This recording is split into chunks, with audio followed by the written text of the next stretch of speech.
Assalamualaikum warahmatullahi wabarakatuh. Bismillahirrahmanirrahim. Alhamdulillahi rabbil alamin. Wassalatu wassalamu ala ashrafil anbiya'i wal mursalin, Sayyidina wa habibina wa syafi'ina wa maulana Muhammad wa ala alihi wa ashabihi ajma'in. Subhanaka la ilma lana illa ma 'allamtana innaka antal alimul hakim. La haula wa la quwata illa billahil aliyil azim. Amma ba'du. Para habaib yang saya muliakan, wabil khusus guru kita Habib Alwi bin Muhammad bin Zain Al-Atos, murabbi ruhina, para ulama yang saya muliakan, hadirin dan hadirin, barangkali ada hadirat di belakang kita. Terlebih dahulu saya menyampaikan ucapan terima kasih kepada guru kita Al-Mukarram Habib Alwi bin Muhammad bin Zain Al-Atos atas segala aktivitasnya, atas segala kegiatannya dalam rangka menghidupkan agama yang kita cintai di negara kesatuan Republik Indonesia ini. Tentu saya tidak lupa atas segala pengorbanannya, di mana melalui majelis taklim ini untuk menyampaikan ajaran-ajaran Allah Subhanahu wa taala dan sunnah-sunnah Rasulullah sallallahu alaihi wasallam untuk membentuk bangsa Indonesia yang beriman, bertakwa kepada Allah Subhanahu wa taala, agar bangsa Indonesia ini diisi oleh manusia-manusia beriman, diisi oleh manusia-manusia yang bertakwa kepada Allah. Jangan diisi oleh umat-umat yang tidak beriman, yang disiwai oleh serakah, tamak, rakus, sehingga merusak keadaan bangsa ini. Terima kasih atas segala pengorbanannya dari Al-Mukarram Habib Alwi bin Muhammad di dalam menyelenggarakan majelis-majelis taklim ini. Sekali lagi saya katakan, untuk membentuk manusia-manusia Indonesia yang beriman dan bertakwa kepada Allah Subhanahu wa taala, termasuk dalam kegiatan malam hari ini. Kegiatan malam hari ini memperingati satu peristiwa besar, peristiwa Isra dan Mi'rajnya Rasulullah sallallahu alaihi wasallam. Yang ini tidak pernah terjadi kepada manusia siapapun saja. Jadi kalau ada orang ngaku pernah Isra, pernah Mi'raj, itu semuanya bohong. Isra Mi'raj hanya terjadi pada diri Rasulullah sallallahu alaihi wasallam, di mana Rasulullah sallallahu alaihi wasallam dalam mengorbankan segala-galanya untuk menegakkan perintah Allah Subhanahu wa taala. Rasulullah sallallahu alaihi wasallam di dalam menegakkan agamanya, saya ceritakan pahitnya Nabi Muhammad jadi nabi. Mengapa saya ceritakan pahitnya Nabi jadi nabi? Agar kita lebih mencintai kepada Nabi Muhammad sallallahu alaihi wasallam. Ketika Rasulullah menyebarkan Islam, tidak langsung terang-terangan, tapi beliau sembunyi-sembunyi dari pintu ke pintu. Beliau pertama kali mengajak keluarganya untuk beriman kepada Allah Subhanahu wa taala dan sahabat-sahabatnya. Mengapa Rasulullah sallallahu alaihi wasallam sembunyi-sembunyi? Karena ancaman dari orang-orang kafir Quraisy ketika itu. ancaman dengan kekerasan, ancaman dengan pembunuhan, dengan segala macam bentuk intimidasi, sehingga Rasulullah dengan cara sembunyi-sembunyi baru Rasulullah Shallallahu Alaihi Wasallam melaksanakan perintah Allah secara terang-terangan setelah Allah perintahkan fasda bima tu'mar wa a'rid 'anil jahilin. Setelah perintah supaya Rasulullah berdakwah terang-terangan, barulah Rasulullah berdakwah dengan terang-terangan, tidak sembunyi-sembunyi lagi apa yang terjadi. Ancaman pembunuhan di antara para sahabat. Sayyidina Bilal radhiyallahu an diikat tangannya, ditarik di padang pasir, perutnya dikasih batu supaya kembali kepada agama jahiliyah. Tapi apa yang dijawab oleh Sayyidina Bilal? Ahad, ahad, ahad, ahad, Allah yang Maha Esa. Imannya tidak luntur dengan kekejaman yang dia terima. Sehingga bangsa Quraisy dengan segala kekerasannya dan kekejamannya tidak berhasil untuk memadamkan api Islam. Justru api Islam semakin menyala untuk menerangi kegelapan kota Mekah. Akhirnya orang kafir Quraisy merubah sistemnya, istilah sekarang merubah politiknya, dengan politik embargo ekonomi. Digantung di dinding Ka'bah, seluruh bangsa Arab tidak diperbolehkan mengadakan hubungan dagang dengan umat Islam, khususnya di bidang pangan. Dengan harapan agar Nabi Muhammad dengan para sahabat-sahabatnya mati kelaparan. Ini penderitaan yang diderita oleh junjungan kita Nabi besar Muhammad SAW dalam menyampaikan risalahnya. Maka kalau bangsa Irak pernah diembargo ekonominya, bangsa Libya pernah diembargo ekonominya, kita itu saya katakan, hai bangsa Irak dan bangsa Libya, bukan kalian yang pertama kali merasakan embargo ekonomi.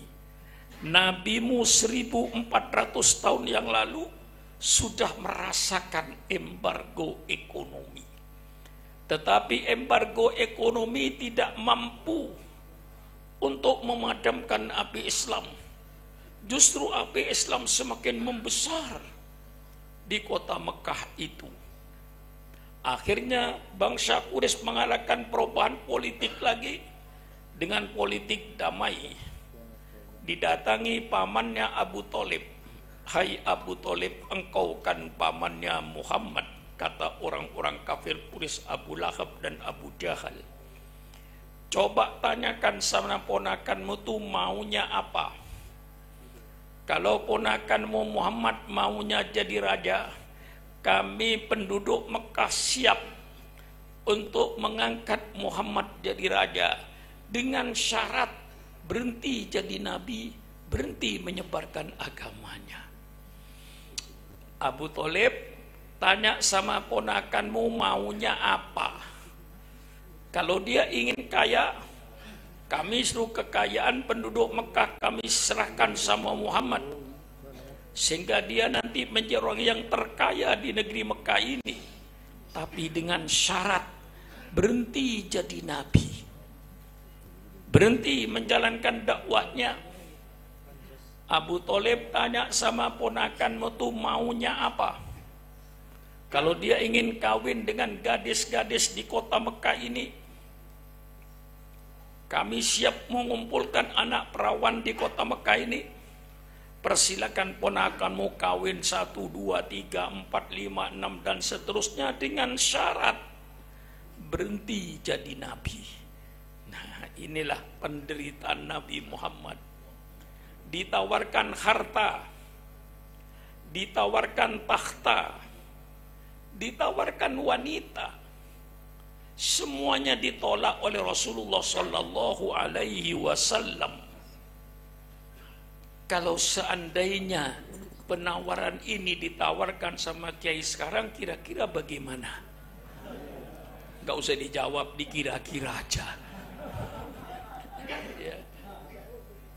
Jadi kalau kiai dikasih kedudukan, dikasih jabatan, itu bukan teori baru. Ada kemungkinan kiai dikasih kedudukan dan jabatan agar berhenti jadi kiai. Contohnya misalnya Sukron Makmun diangkat menjadi menteri luar negeri. Karena saya menteri luar negeri, karena saya keliling dunia kan. Tidak mungkin Habib Alwi ngundang saya. Ketika saya diundang, oh ada di Kuala Lumpur. Diundang lagi ada di Jepang. Diundang lagi ada di Amerika. Saya menteri luar negeri. Dijadikan menteri luar negeri ini supaya Sukron Makmun berhenti jadi kiai. Halus. Tapi bisa saja positif. Misalnya Sukron Makmun diangkat menjadi menteri dalam negeri. Nah, saya pergunakan jabatan saya. Karena saya menteri dalam negeri, saya perintahkan semua gubernur dan semua bupati yang beragama Islam se-Indonesia malam Jumat wajib baca maulid dan tahlilan. Positif saya. Tapi yang begini barangkali Habib jarang barangkali. Yang banyak dikasih jabatan, saya berhenti jadi kiai. Tapi kalau dikasih jabatan dipergunakan dengan sebaik-baiknya, misalnya Sukron Makmun jadi gubernur Jawa Barat, saya perintahkan semua bupati dan semua camat yang ada di Jawa Barat, setiap malam Jumat saya wajibkan baca maulid, baca yasin, baca tahlil. Positif saya jadi gubernur di Jawa Barat. Kalau itu punya kesadaran. Jadi mungkin kiai diangkat jadi pejabat itu supaya bermanfaat, pergunakan jabatannya untuk agamanya, atau memang diangkat sebagai pejabat supaya berhenti jadi kiai, berhenti ngaji. Itu terjadi, dan ini bukan politik baru. Politik 1400 tahun yang lalu. Abu Thalib sama tanya sama ponakanmu, ingin apa? Ingin jadi raja di kota Mekah? Kami siap ngangkat dia jadi raja dengan syarat berhenti jadi nabi.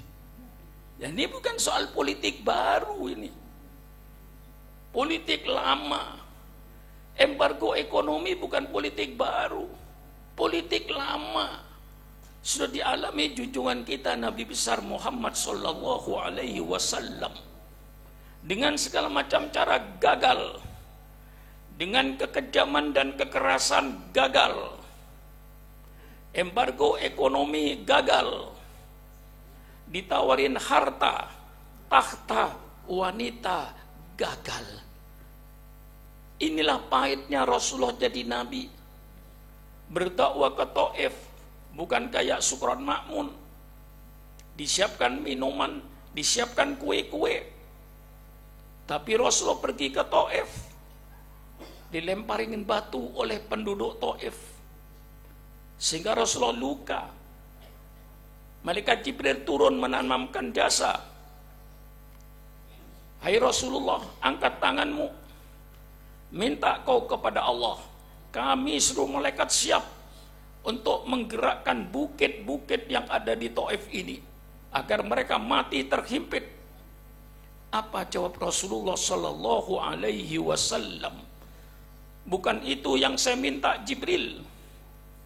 Saya diutus pada mereka. Kalau mereka mati semua, pada siapa saya diutus? Allahumma hdi qaumi fa innahum la ya'lamun. Orang yang menyakiti Rasulullah, Rasulullah doakan yang baik. Mana ada orang seperti beliau, orang yang berbuat jahat kepada beliau, justru beliau doa, ya Allah berikanlah taufik dan hidayat kepada mereka itu. Subhanallah, inilah yang dikatakan innaka la'ala khuluqin azim. Engkaulah Muhammad yang berdiri di atas akhlak yang agung. Sehingga Rasulullah dalam Al-Quran dikatakan, kul,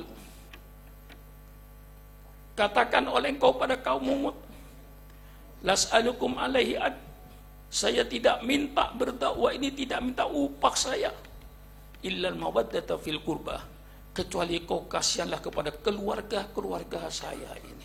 Hanya itu yang Rasulullah minta. Cintailah keluarga-keluarga Rasulullah sallallahu alaihi wasallam. Rasulullah tidak minta upah, tidak minta apa. Dalam menjalankan tugasnya, risalahnya. Subhanallah.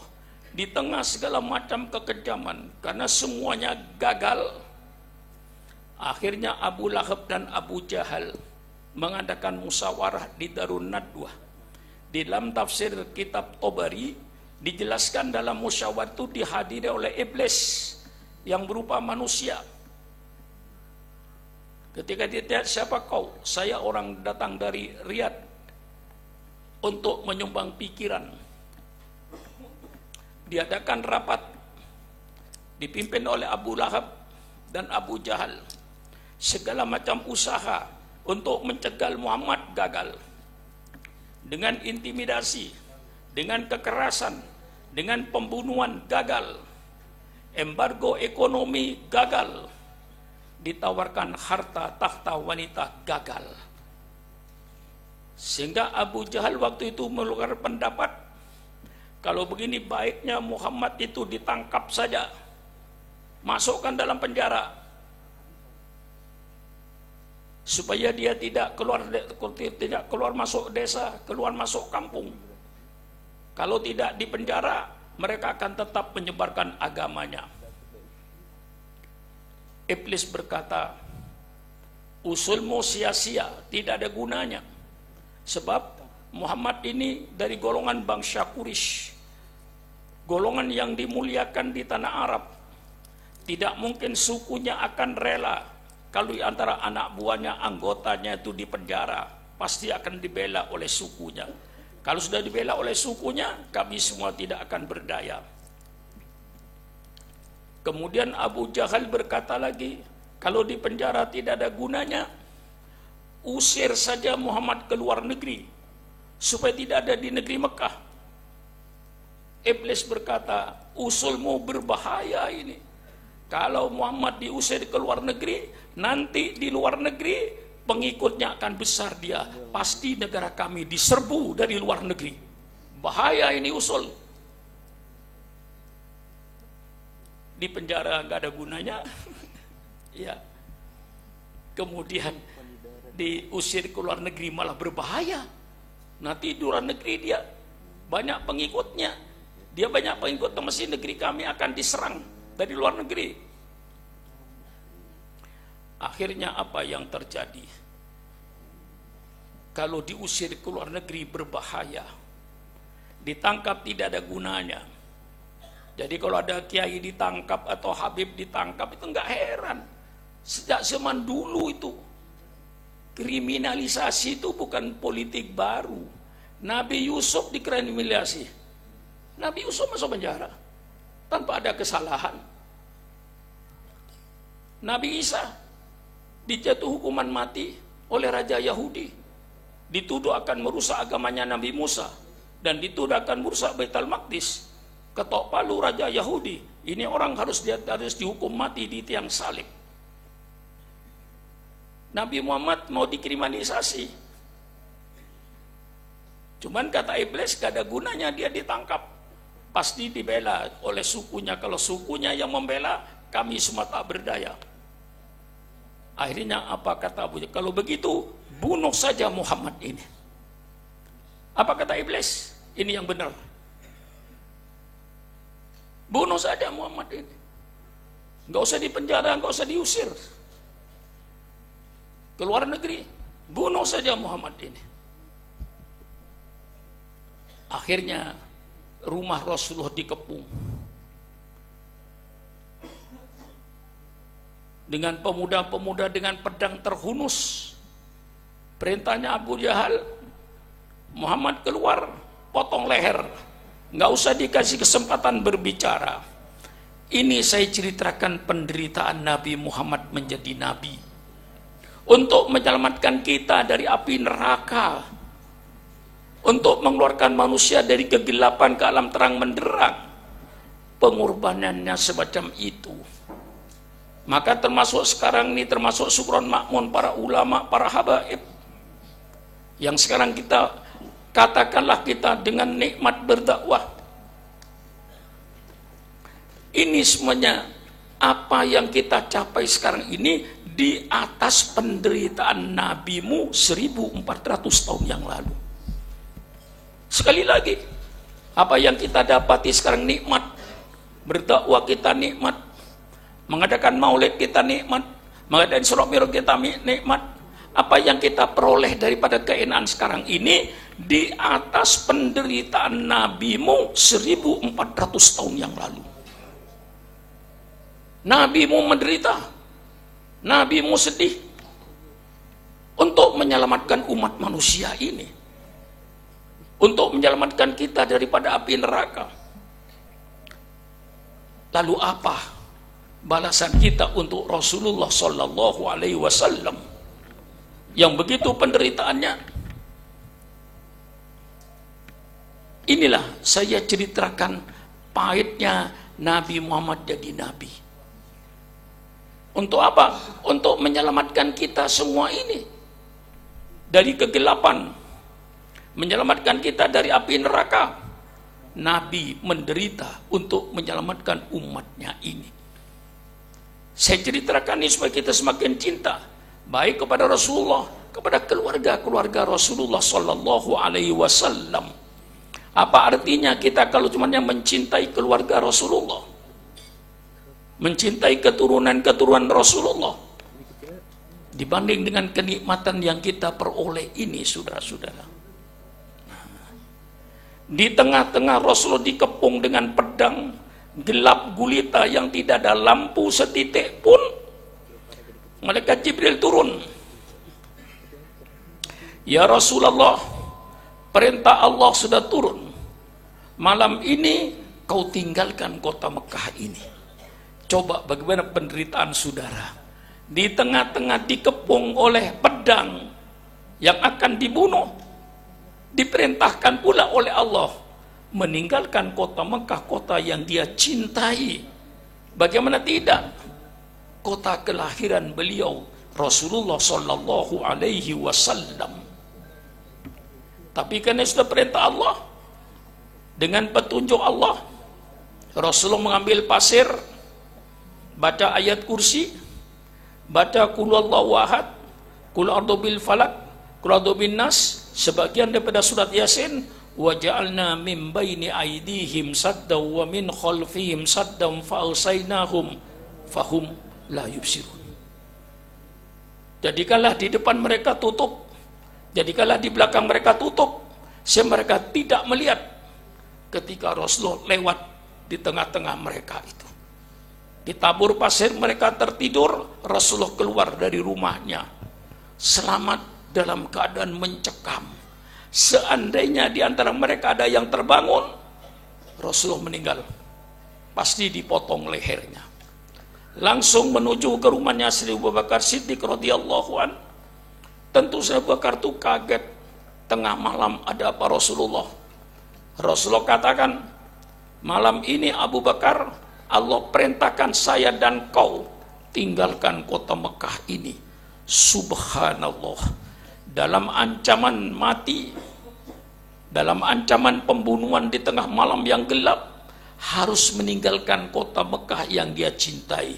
Ini sejarah hijrahnya Rasulullah Sallallahu Alaihi Wasallam. Dengan penderitaan, paginya Abu Jahal datang, mana kepalanya Muhammad? Mereka menjawab, belum keluar. Tidak mungkin dia tidak keluar. Sebelum subuh Muhammad mesti keluar. Dobrak pintunya, Rasulullah tidak ada. Yang ada Sayyidina Ali karramallahu wajhah. Ditanya kapan, saya tidak tahu, saya tidur. Akhirnya orang kafir khusus mengadakan sayembara. Barang siapa yang menemukan Muhammad hidup atau mati, 300 unta. 300 unta ini kalau di Gedung Halang sama dengan 900 kerbau. Siapa yang tidak tertarik untuk mencari? Di padang pasir mudah mencari orang, karena orang tidak banyak. Ketahuan ada 4 kaki, pasti ini Abu Bakar dengan Muhammad ini. Telusuri terus kaki ini. Wa yamkurun wa yamkurullah wallahu khairul makirin. Allah tipu muslihat mereka. Laba-laba diperintahkan bikin sarang yang rapi, kemudian berpati bertelur. Ketika dia sampai di permukaan pintu gua itu, semuanya berteriak, tidak ada orang, tidak ada orang, tidak ada orang, tidak ada orang. Kalau seandainya ada orang, mesti sarang laba-laba ini robek, utuh. Pasti tidak ada orang. Mereka kembali. Pertolongan Allah subhanahu wa ta'ala. Idhuma fil ghar, idh qala li sahibi la tahzan innallaha ma'ana. Satu-satunya sahabat yang disebut di Quran, walaupun tidak langsung, adalah Sayyidina Abu Bakar Siddiq. Idhuma fil ghar, tatkala keduanya berada di gua, qala subila tahzan innallaha ma'ana. Hai Abu Bakar, kau tidak usah sedih, Allah bersama kami. 3 hari setelah itu baru Rasulullah melanjutkan perjalanannya, tidak lewat jalan yang biasa, lewat bukit, naik bukit, turun bukit. Tentu saudara yang pernah umroh atau haji membayangkan bagaimana perjalanan Mekah Madinah dengan bukit-bukit yang tidak ada pohon, yang tandus. Disitulah Rasulullah berjalan 416 km ukuran sekarang ini, jarak Mekah Madinah. Itulah penderitaan Nabi dengan jalan kaki ke Mekah, ke Madinah. Setelah sampai di situlah disambut oleh penduduk Madinah. Nah, saudara-saudara, sebelum itu, di tengah-tengah penderitaan Rasulullah yang begitu hebat, istrinya Siti Khadijah meninggal dunia. Istri yang sangat dia cintai. Bagaimana tidak? Seorang istri yang kaya raya, yang dia pedagang antar negara. Jadi kalau sekarang itu sudah termasuk pedagang antar negara, dari negeri Sam ke negeri Yaman, Irak. Itu perjalanan perdagangan Siti Khadijah. Semua kekayaannya untuk Islam. Subhanallah, ini pengorbanannya Siti Khadijah. Pada tahun itu meninggal dunia. Dan pada tahun yang sama pun Abu Thalib meninggal dunia. Dia yang banyak membela Rasulullah dari serangan-serangan orang kafir, dan dia yang disegani oleh orang-orang kafir, musuh-musuh Rasulullah, meninggal. Sehingga pada tahun itu dalam sejarah Islam disebut Amul Huzni, tahun berduka cita, karena kedua orang yang dia cintai meninggal dunia. Nah, pada saat itulah Allah memperlihatkan kekuasaannya. Allah ingin memperlihatkan sebagian kekuasaannya kepada Rasulullah. Jangan kau sedih dengan wafatnya istrimu, jangan kau sedih dengan wafatnya pamanmu. Allah tunjukkan sebagian kecil kekuasaannya. Subhanalladzi asra bi abdihi lailam minal masjidil haram ilal masjidil aqsa alladzi barakna haulahu linuriyahu min ayatina innahu was-sami'ul basir. Maha suci Allah yang telah memberangkatkan hambanya dari Masjidil Haram ke Baitul Maqdis dan Mi'raj ke langit. Untuk apa Allah mengadakan Isra Mi'raj? Ya, lihat ayat Qur'annya. Gak usah kita ngarang-ngarang. Linuriyahu min ayatina. Kami, kata Allah, ingin memperlihatkan sebagian kecil daripada kekuasaan Allah di tengah-tengah Nabi Muhammad yang sedih dengan ditinggal istrinya ditinggal pamannya. Disitulah Allah perlihatkan sebagian kecil daripada kekuasaan Allah Subhanahu wa ta'ala. Jadi Isra Mi'raj itu jangan diukur dengan otak manusia. Kalau diukur dengan otak manusia sulit otak kita untuk sampai. Tetap Isra itu diukur dengan iman kepada Allah Subhanahu wa ta'ala. Nabi Muhammad tidak berjalan sendiri. Nabi Muhammad tidak berangkat sendiri. Nabi Muhammad dijalankan. Nabi Muhammad diberangkatkan. Siapa yang memberangkatkan? Yang memberangkatkan Allah pencipta alam semesta. Kalau diukur dengan kekuasaan Allah, Isra Mi'raj kecil. Jangan diukur dengan otak kita. Kalau diukur dengan kekuasaan Allah, kecil itu bagi Allah. Mari kita lihat bagaimana kekuasaan Allah. Allah yang menciptakan langit dan bumi. Allah yang menciptakan planet-planet yang ada di angkasa. Sekian miliar bintang di langit. Sudah sekian miliar tahun berputar dengan kecepatan sekian ribu kilometer per jam. Tidak pernah terjadi insiden. Tidak pernah terjadi tabrakan. Semuanya berjalan tepat waktu. Subhanallah, subhanallah. Bulan beredar tepat waktu. Dari bulan purnama sampai menjadi bulan sabit. Dari bulan sabit menjadi bulan purnama. Tidak pernah keliru. Sudah sekian miliar tahun. Matahari berputar. Pagi terbit sebelah timur, terbenam sebelah barat, seluruhnya berputar. Sudah sekian miliar tahun. Tidak pernah keliru. Dan tepat waktu. Kalau sekarang tanggal 17 Februari misalnya subuh jam 4.46, nanti pada bulan Februari tahun yang akan datang pasti subuh jam 4.45. Tidak pernah berubah sepanjang tahun. Sudah sekian miliar tahun. Apa pernah saudara di Gedung Halang satu ketika puasa Ramadan, kemudian saudara sudah siap dengan makanannya dan minumannya untuk berbuka, lalu malaikat Jibril turun ke Gedung Halang membawa pengumuman, hai umat Islam di Gedung Halang, berhubung di langit ada kerusakan teknis, maka matahari diundur 3 jam lagi. Tidak pernah. Tidak pernah. Sudah sekian miliar tahun. Dialah Allah. Dialah yang menjalankan Nabi Muhammad. Jadi kalau yang maha kuasa yang berbuat, Isra Mi'raj kecil bagi kekuasaan Allah. Inna ma'budu yakula law kun fayakun. Menciptakan langit dengan segala isinya. Kalau saudara ingin tahu keagungan Allah, saudara tadabbur, saudara renungkan ciptaan Allah itu.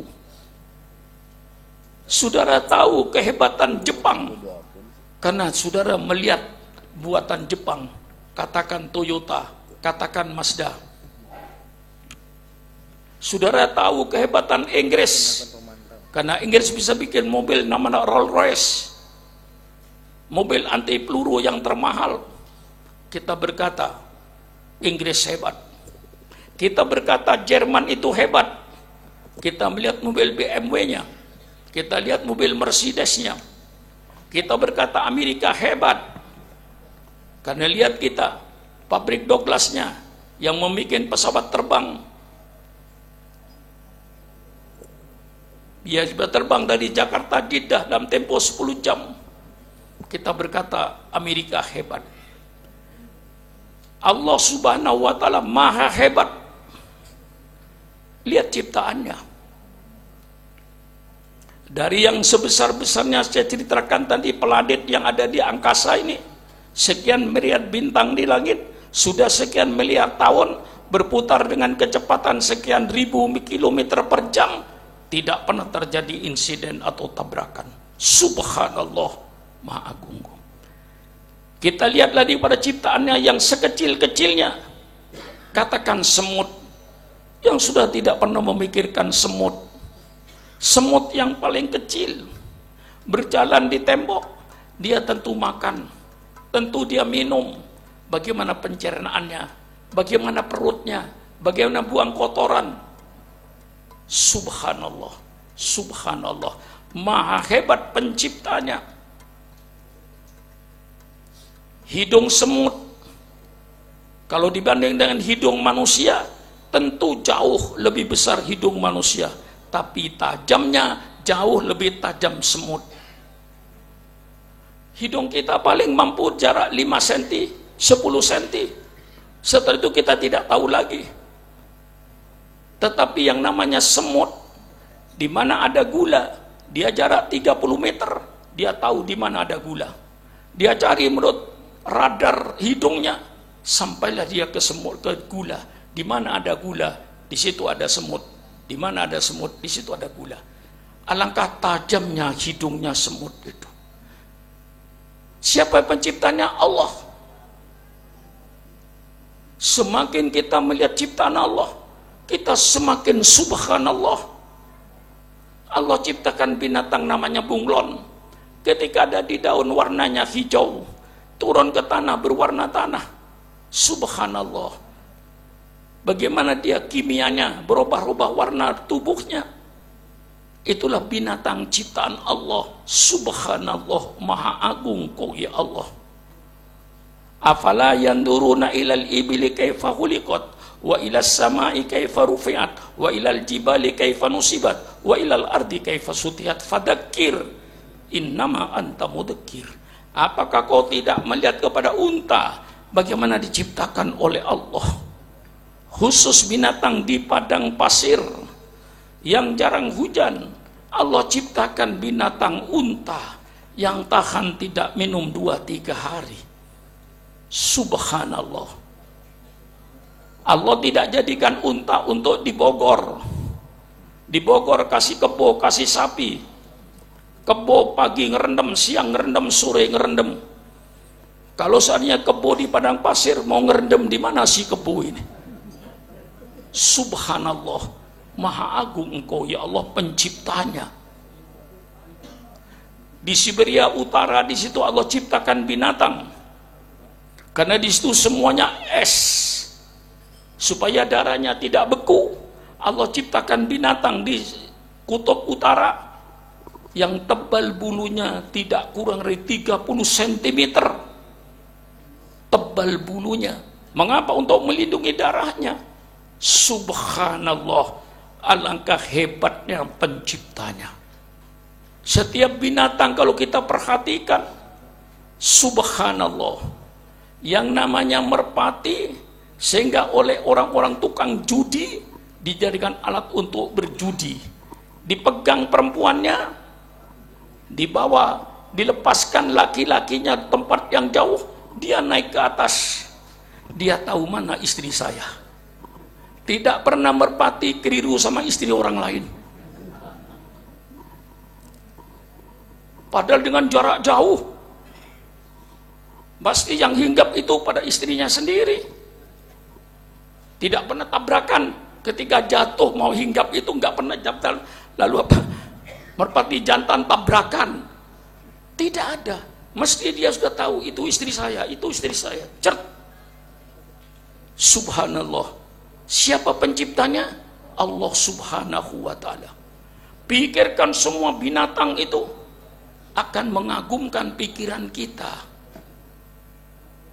Nah, sekarang yang memberangkatkan Nabi Muhammad itu bukan berjalan sendiri. Nabi Muhammad tidak berangkat sendiri, tidak berjalan sendiri. Nabi Muhammad diberangkatkan, dijalankan. Siapa yang menjalankan? Yang maha agung, yang maha kuasa, Allah subhanahu wa ta'ala. Dengan iman mudah kita menerima. Ya, kalau mau contoh-contohkan tidak perlu sebenarnya. Kalau terpaksa contoh-contohkan, misalnya ambil jam saudara sendiri. Jam saudara dari jam 1 untuk kembali ke jam 1 mesti 12 jam. Tidak mungkin tidak 12 jam. Tapi kalau sudah cabut pakunya, putar. Mungkin dari jam 1 cukup 5 detik, 10 detik. Mengapa? Karena jam tidak berputar sendiri, diputar oleh yang punya.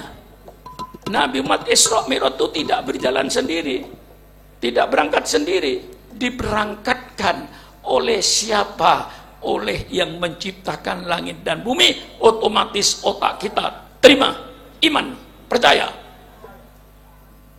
Diukur dengan kekuasaan Allah. Apa pelajaran yang harus diambil dari Isra Mi'raj ini? Saya baca dalam beberapa kitab baik hadis maupun dalam kitab Dardir. Itu kitab Dardir, kitab khusus menceritakan Isra Mi'raj yang sudah jarang dibaca oleh kiai-kiai sekarang ini. Mari kita baca kitab Dardir ini. Sebelum Rasulullah diberangkatkan oleh malaikat Jibril, dibawa ke sumur Zam-Zam, dibelah dadanya, dicuci dengan air Zam-Zam, diisi iman, diisi hikmah.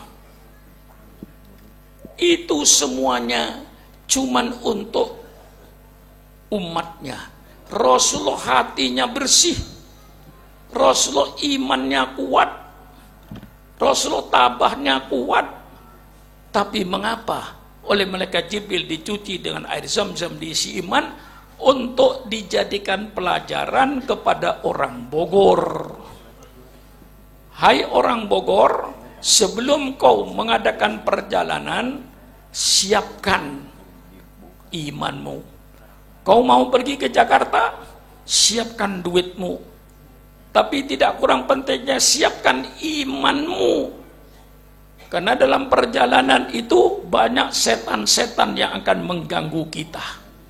Supaya selamat dalam perjalanan, cuci hatinya, kuatkan imannya.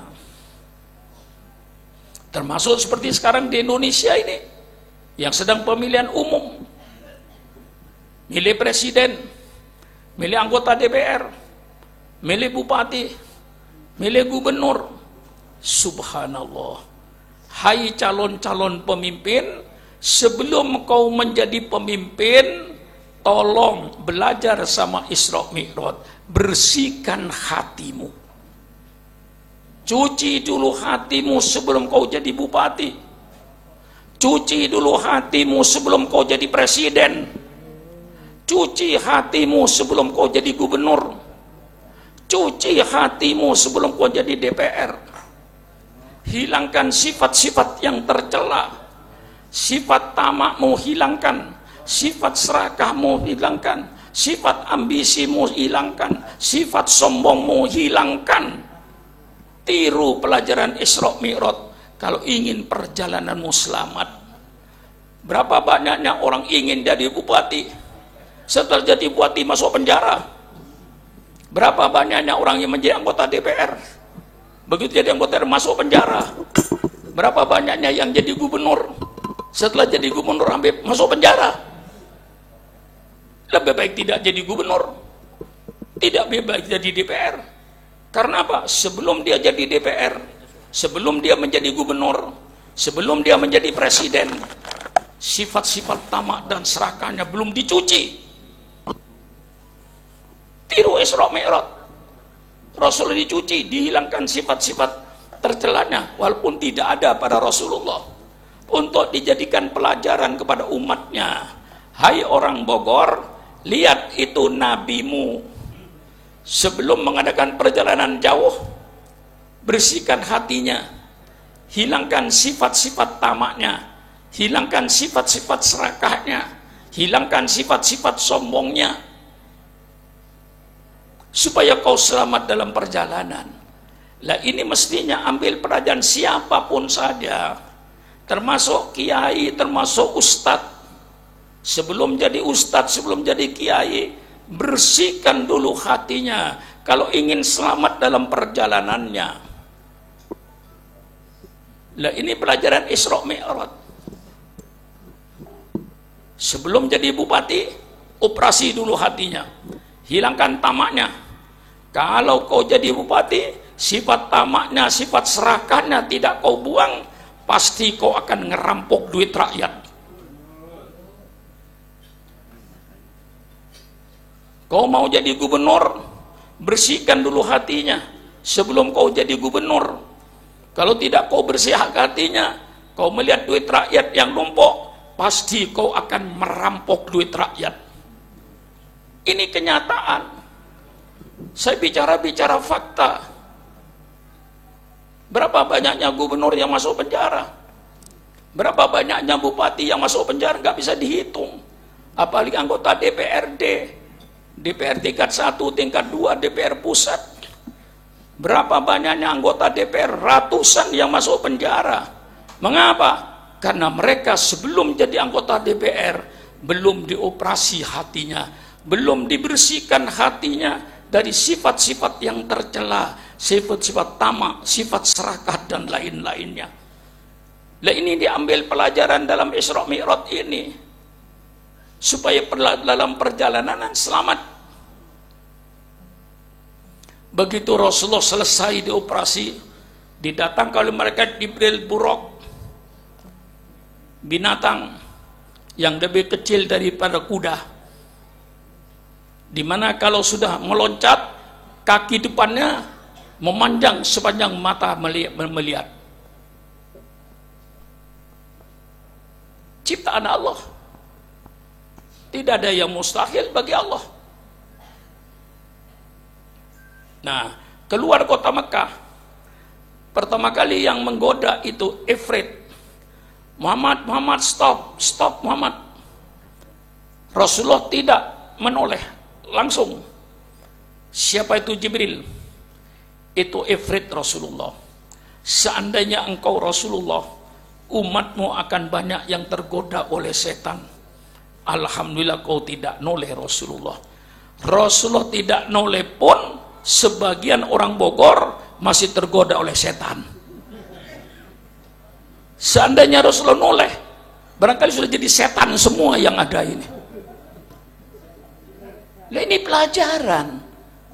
Kita baca Isra Mi'raj itu kita baca pelajaran ini yang sangat penting. Jadi godaan yang pertama itu mesti iblis.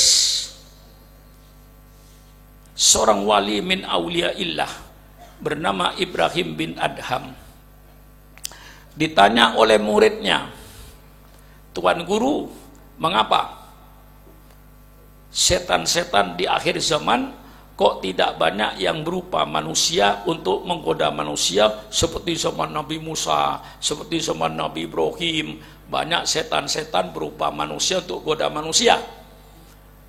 Mengapa di akhir zaman kok tidak? Dijawab oleh Ibrahim bin Adham, di akhir zaman setan-setan sudah tidak perlu lagi berupa manusia karena manusianya sudah melebihi setan. Bener gak kira-kira Habib? Ya lihat saja di film-film itu perempuan-perempuan itu buka aurat. Hai perempuan, apa maksudmu kau pakai celana pendek depan umum, pahanya kau perlihatkan kepada laki-laki? Apa maksudmu mukamu kau lukis kayak wayang, bulu matamu yang dibikin Allah kau lepas beli dari toko? Apa maksudmu? Apa maksudmu, hai wanita-wanita, kau membuka aurat di depan laki-laki? Kata iblis, untuk apa saya berupa perempuan? Oh, yang perempuannya sudah melebihi iblis. Ini pelajaran. Dalam Isra Mi'raj itu banyak pelajaran yang harus kita ambil. Berjalan lagi, digoda oleh orang, Muhammad stop. Saya berani karena tertulis dalam kitab Dardir. Siapa itu Jibril? Itu orang Yahudi Rasulullah. Seandainya kau noleh Rasulullah, umatmu akan jadi Yahudi semua. Rasulullah tidak noleh pun umatnya masih ada yang menjadi agen-agen Yahudi.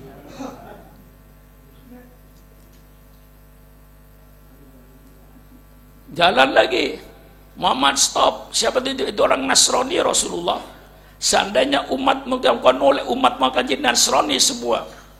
Rasulullah tidak noleh pun masih ada yang jadi Nasrani dengan sembako dan obat-obatan yang dibagi-bagi. Betul apa tidak? Ini peringatan di surah sudah ada. Walan tardo angkal yaud walan nasoro hatta tattabi'a millatahum. Ini ayat Quran dan pasti benar bahwa umat ini silakan menggoda. Termasuk sekarang ini bagaimana cara menghancurkan Islam.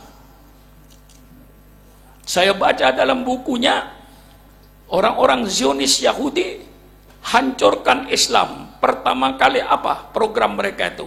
Warsus sukuk fi qulubil mu'minin. Tanamkan kebingungan, tanamkan keragu-raguan umat Islam terhadap ajaran Islam. Itu konsep pertama. Konsep yang kedua yang mereka bikin at-tafriq bainal muslimin, bikin perpecahan antar umat Islam, baik secara nasional apalagi secara internasional. Jangan sampai umat Islam bersatu baik secara nasional, jangan sampai umat Islam bersatu baik secara internasional.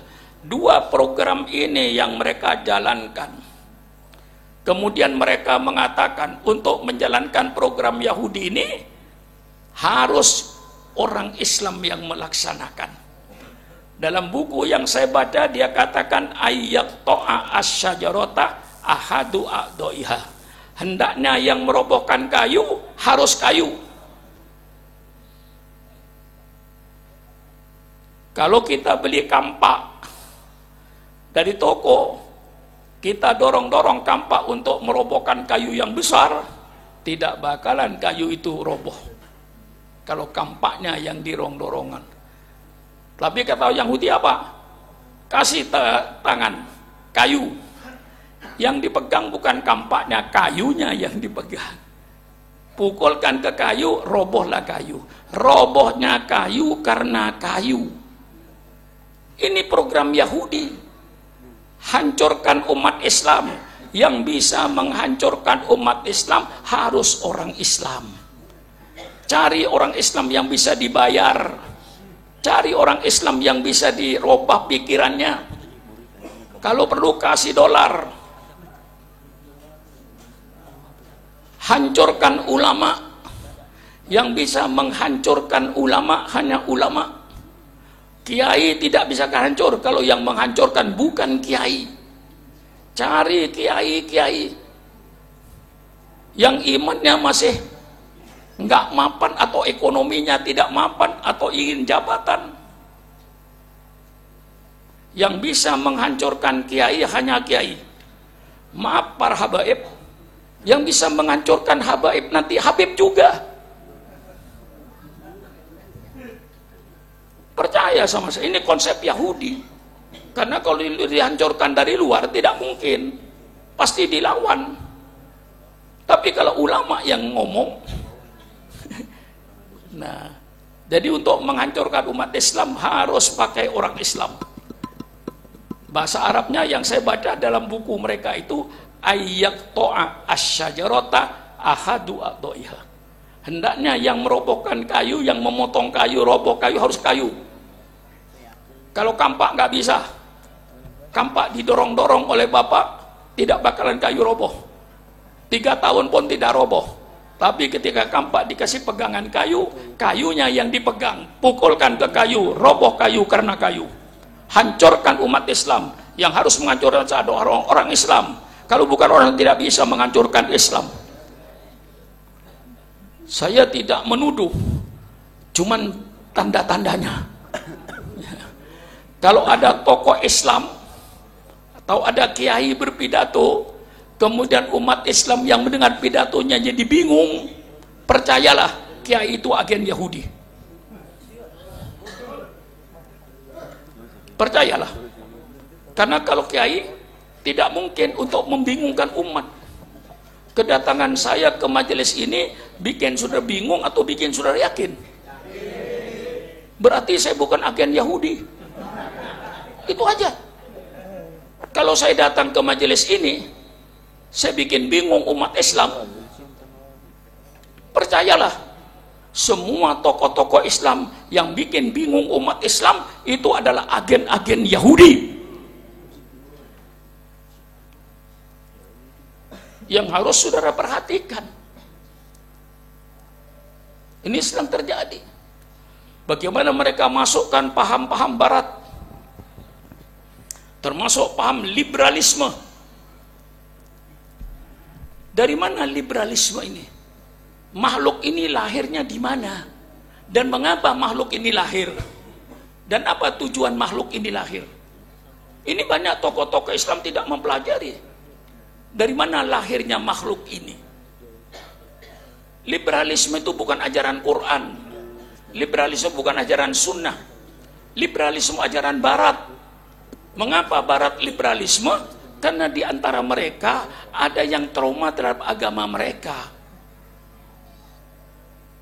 Saya baca sejarah peradaban barat. Bagaimana sejarah peradaban barat saya baca.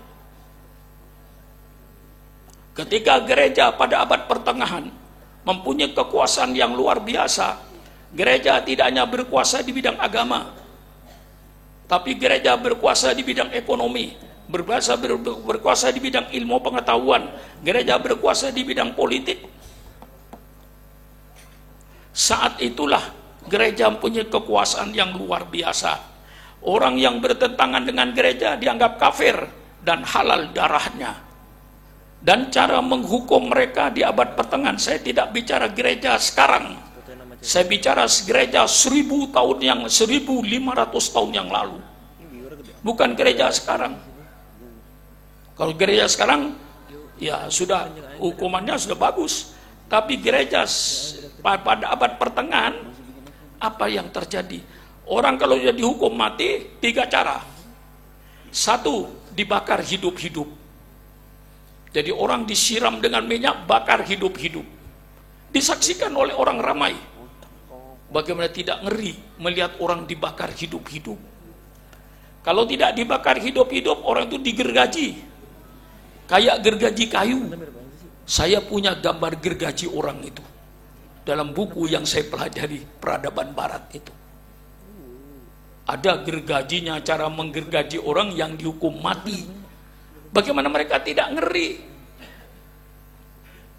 Yang ketiga, penjara itu memelihara harimau. 2-3 harimau. Kalau ada orang yang mau dieksekusi hukuman mati, macan tidak dikasih makan, Habib. 2-3 hari. Begitu macan sudah lapar, lempar orang yang dihukum mati ini. Dirobek-robeklah oleh harimau itu dimakan. Disaksikan oleh orang ramai. Mereka trauma, ketakutan. Itu trauma yang pertama. Trauma yang kedua, di antara mereka, tidak semua, di antara mereka itu mempertanyakan tentang kitab suci Injil ini. Mana yang asli? Yang asli mesti 1.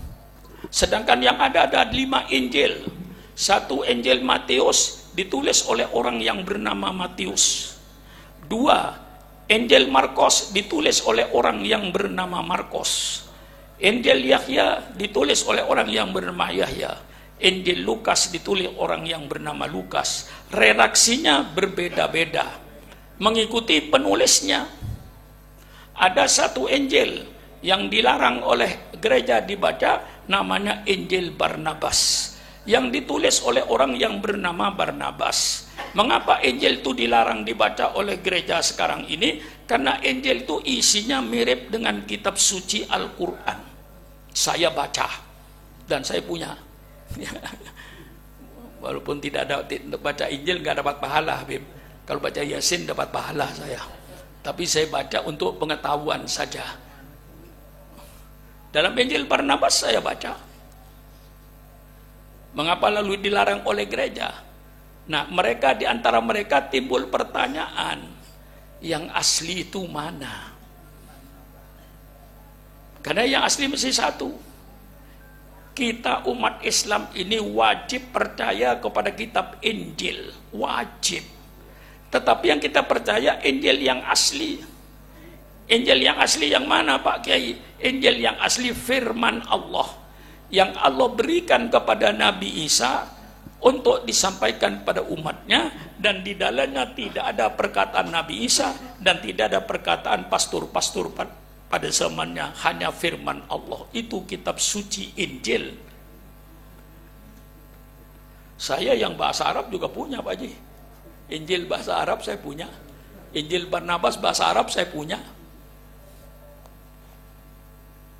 Yang diterjemahkan oleh orang Mesir diterjemahkan kepada bahasa Arab. Jadi kitab Injil itu dari terjemahan ke terjemahan, terjemahan ke terjemahan. Lain dengan kitab Quran. Kalau kitab Quran, kitab Qurannya ada diterjemahan ke bahasa Inggris, tapi Qurannya ada. Diterjemahkan kepada bahasa Indonesia, tapi Qurannya ada. Injil aslinya kagak ada. Yang ada semuanya terjemahan itu. Nah, itu mereka trauma.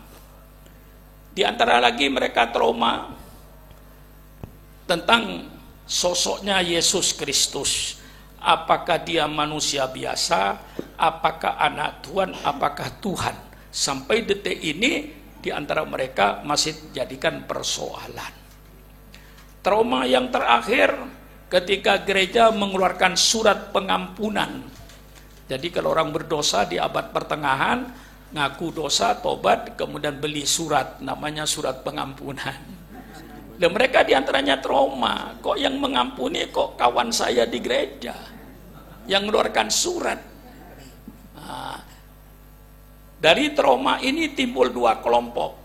Satu kelompok yang melawan gereja pada abad pertengahan, tidak setuju dengan ajaran Vatikan itu, dipimpin oleh orang yang bernama Martin Luther.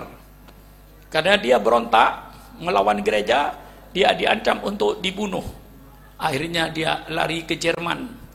Di Jerman dilindungi oleh penguasa Jerman.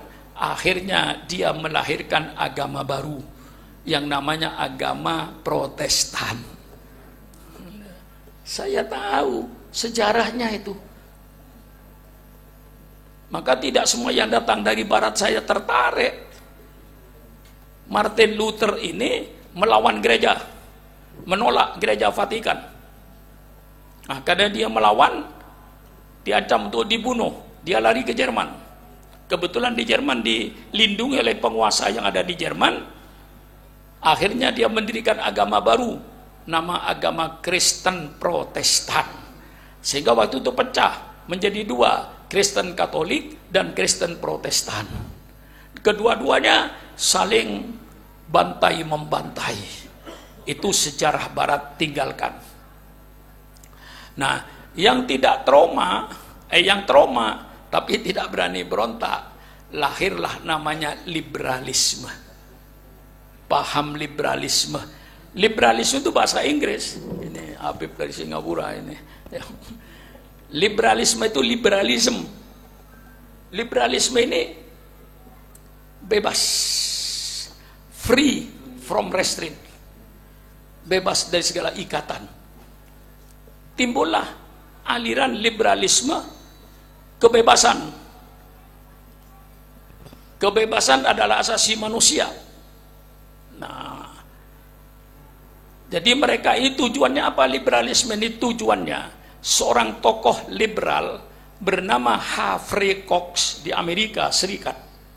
Ini tokohnya.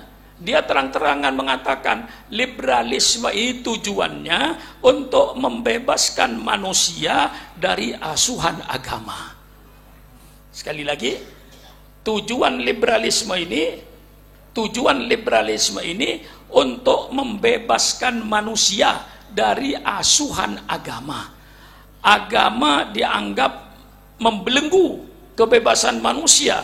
Adanya perintah dan adanya larangan berarti ini tidak membebaskan manusia. Manusia ingin bebas dari perintah, manusia ingin bebas dari larangan. Ini tujuannya. Seorang tokoh bernama Humphrey Cox, dia menyatakan liberalisme tujuannya untuk membebaskan manusia dari asuhan agama. Kalau diterjemahkan kepada bahasa yang lebih jelas, berarti liberalisme itu pembinatangan manusia. Karena yang bebas dari agama cuma binatang, Pak Haji. Kambing, ayam, binatang bebas dari agama. Maka dia kurang ajar karena nggak pakai agama. Buktinya kurang ajar, misalnya ayam telur bertelur 6, ngerem netes, ada yang jadi ayam jago, ada yang jadi ayam betina. Yang jadi ayam jago gede, ibu kandungnya dikawin, kurang ajar nggak? Kurang ajar nggak? Yang betina gede dikawin oleh ayah kandungnya sendiri. Berapa banyaknya anak yang hamil karena bapaknya sendiri. Ini namanya pengkebuan manusia. Dan di Indonesia sudah berhasil. Nyatanya ada kumpul kebo. Pernah saudara mendengar kumpul kebo? Pernah? Berarti ada kan? Masa ada nama tidak ada barangnya? Kumpul kebo sudah terjadi di Indonesia ini. Jadi yang namanya liberalisme ini, kalau tujuannya untuk membebaskan manusia dari asuhan agama, sangat bertentangan dengan Islam. Lah ini godaan kita sekarang ini. Supaya kita bebas dari agama, tidak usah beragama, atau tidak usah mengikuti perintah agama, tidak usah mengikuti larangan agama. Mau puasa, puasalah. Mau tidak puasa, tidak usah puasa. Kau jangan memaksa. Jangan memaksakan kehendak. Wah, ini istilah sekarang. Jadi nanti santri-santri saya, naudzubillah, kalau dibangunkan subuh, bangun subuh. Yang berfaham liberal, tidak usah kau maksa saya sholat subuh. Kalau saya mau sholat, saya sholat subuh. Kalau saya tidak mau, tidak usah sholat subuh, mau apa? Kebebasan manusia, hancurlah manusia. Jadi jelas liberalisme ini bertentangan dengan Islam. Kalau dengan Barat mungkin tidak. Tapi dengan Islam pasti bertentangan. Sebab apa? Wa ma khalaqtul jinna wal insa illa liya'budun. Tidaklah saya cipta jin dan manusia kecuali untuk sujud kepada Allah. Syukran makmun diciptakan oleh Allah bukan untuk semau gue. Bahasa Betawinya. Syukran makmun diciptakan oleh Allah bukan untuk sakaripi dewe. Jowo. Sundanya apa, Habib?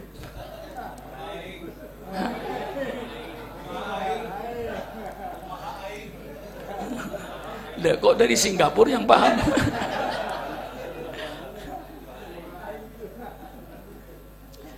Syukran makmun diciptakan oleh Allah untuk menjalankan perintah Allah. Syukran makmun diciptakan oleh Allah untuk menjauhi larangan Allah. Bukan syukran makmun untuk bebas dari asuhan agama. Yang bebas dari asuhan agama hanya binatang. Jadi pembinatangan bangsa Indonesia sudah ada benihnya. Jadi kalau kita tidak direm, tidak dipahami liberalisme ini, yang akhirnya akan menuju kepada pembinatangan bangsa Indonesia, pengayaman bangsa Indonesia, pengkambingan bangsa Indonesia, pengkebuan bangsa Indonesia. Jelas? Jelas? Ini tidak dipaham karena mereka cuma tahu kulitnya, kebebasan, oh ini bagus, kita harus bebas. Dia tidak tahu makhluk ini lahirnya sebab apa. Setelah makhluk itu lahir, apa tujuannya? Saya tahu makhluk ini lahir karena traumanya sebagian bangsa Barat terhadap agama mereka. Traumanya sebagian bangsa Barat terhadap agama mereka, dan saya buktikan.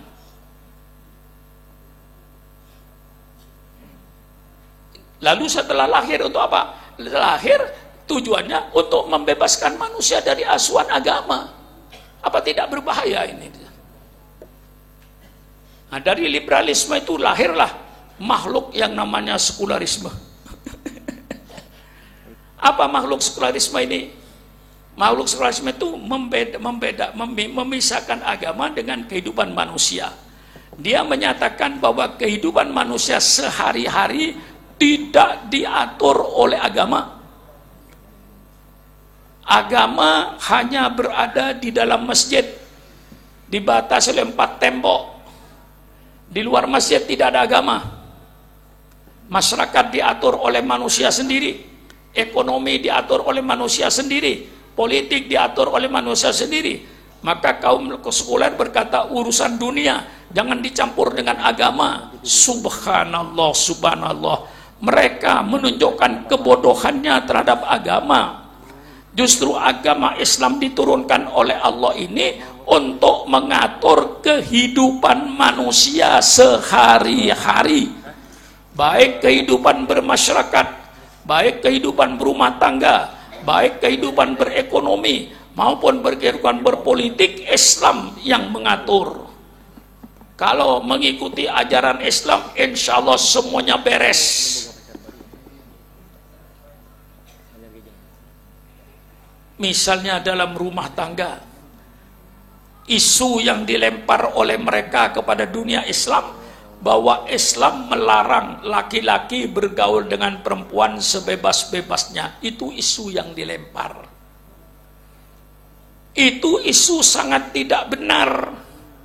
Saya jawab, justru Islamlah yang memerintahkan agar manusia laki-laki bergaul dengan perempuan sebebas-bebasnya, tapi melalui pintu. Saudara mau masuk kebun binatang, lewat pintunya dong. Setelah lewat pintunya bebas, mau melihat buaya kayak lihat monyet, lewat pintunya dulu. Justru Islam yang nyuruh laki-laki bergaul dengan perempuan bebas. Fankihu ma tobalakum minan nisa mathna wa thulatha. Ini perintah. Perintah pergaulan bebas. Tapi Allah kasih pintu. Nah, untuk menuju ke alam bebas, ini pintunya. Mau masuk masjid ada pintunya. Mau masuk pergaulan bebas ada pintunya. Pintunya apa? Akdun nikah. Melamar dulu, disetujui, besan laki, besan perempuan, kapan akad nikah? Akad nikah itulah pintu masuk ke pergaulan bebas. Saya yakin saudara-saudara semua ini hasil pergaulan bebas kok.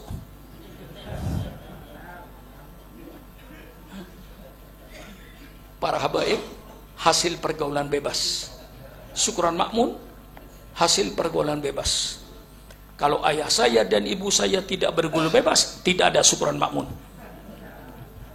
Siapa bilang Islam itu melarang? Islam menyuruh, tapi lewat pintu. Pintu yang diridhoi oleh Allah. Namanya babun nikah. Akdun nikah ini pintu. Setelah dilalui pintu, persilakan.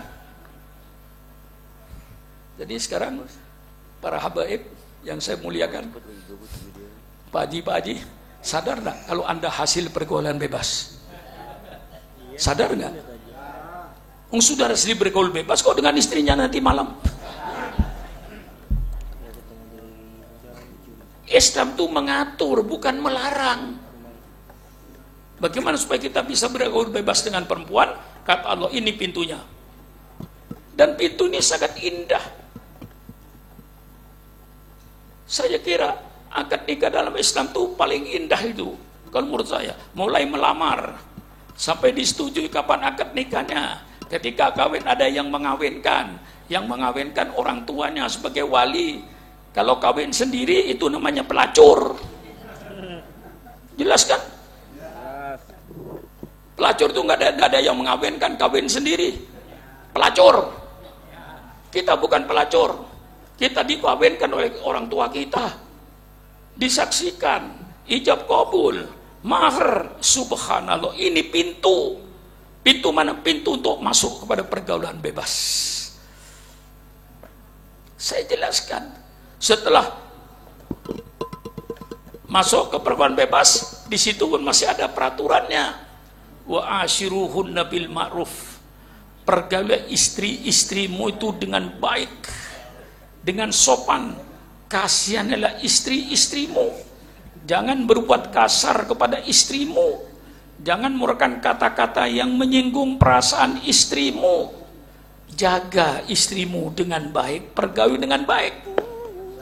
Kalau saya pertajam paham ini, mengapa Allah perintahkan laki-laki bergaul dengan baik, dengan bahasa yang baik? Kasihan istrimu. Akibat perbuatanmu yang 2 jam bergaul bebas, istrimu menderita 9 bulan. Ini mungkin tidak dibaca oleh orang-orang. Saya baca. Mengapa Allah wa asiruhunna bil ma'ruf? Akibat perbuatan saudara dengan istrinya, saudara paling 2 jam. Selesai kan? Gak ada urusan udah. Tapi akibat perbuatanmu, istrimu akan menderita 9 bulan.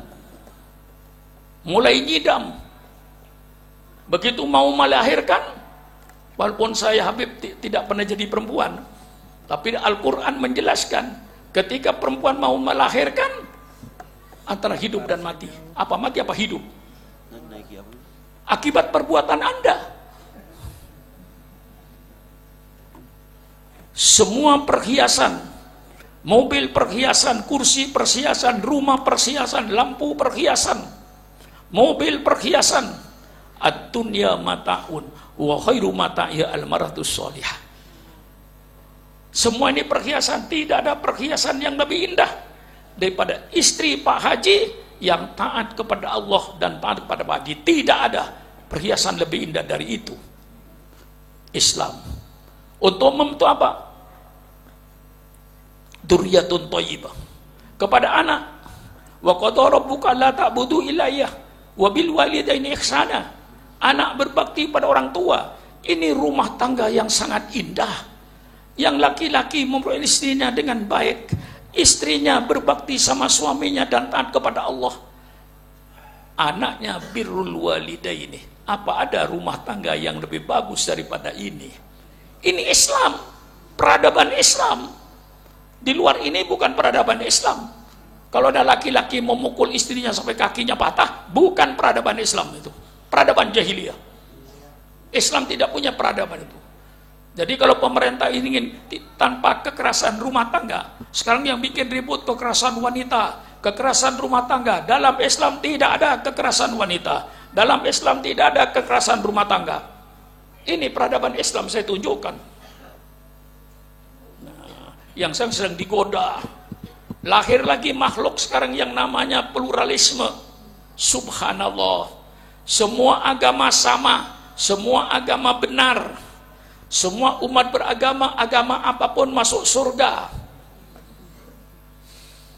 Subhanallah, subhanallah. Yang puasa Ramadan masuk surga, yang tidak puasa Ramadan masuk surga juga. Surganya sama. Milih yang mana saudara?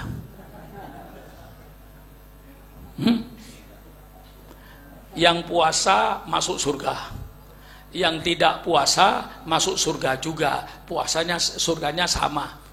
Milih yang mana? Hah? Milih yang mana? Milih yang puasa? Goblok. Milih yang tidak puasa dong.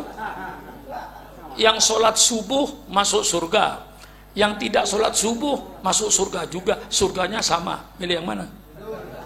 Milih yang tidak sholat subuh. Mengapa Syukran Makmun sholat subuh? Saya sholat subuh karena saya yakin dengan sholat subuh insya Allah Syukran Makmun masuk surga. Tidak sholat subuh masuk neraka.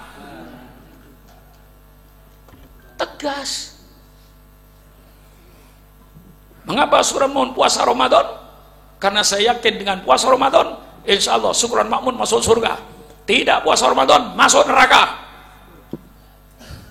Kalau semuanya masuk surga, yang boleh pacaran masuk surga, yang tidak boleh pacaran masuk surga. Milih yang mana? Anak muda milih yang pacaran, sama-sama masuk surga. Nah, di sini kadang-kadang agama dia toleransi dalam Islam itu ada, Toleransi dalam Islam saling hormat menghormati, saling harga menghargai antar umat beragama, tapi bukan berarti membenarkan semua agama. Membenarkan semua agama murtad. Saya kan bertanggung jawab di akhirat nanti. Kalau orang Bogor bilang semua agama sama, semua agama benar, saya tidak meluruskan. Toleransi dalam Islam jelas. Lakum dinukum waliyadin. Agamamu agamamu, agamaku agamaku. Itu namanya toleransi. La tasubul ladina yad'una min dunillah fayasubullah adwan biwari ilmin. Jangan kau menghina orang-orang yang menyembah kepada selain Allah, karena nanti mereka akan menghina Allah, timbullah permusuhan di antara kalian.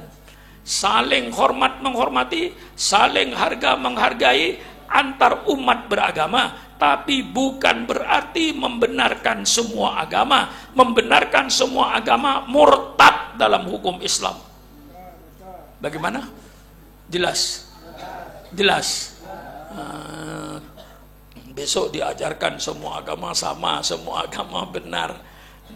Itu yang berkata semua agama sama, semua agama benar, itu tokoh Yahudi bernama Abraham Giger dalam gerakan Reform Judaism.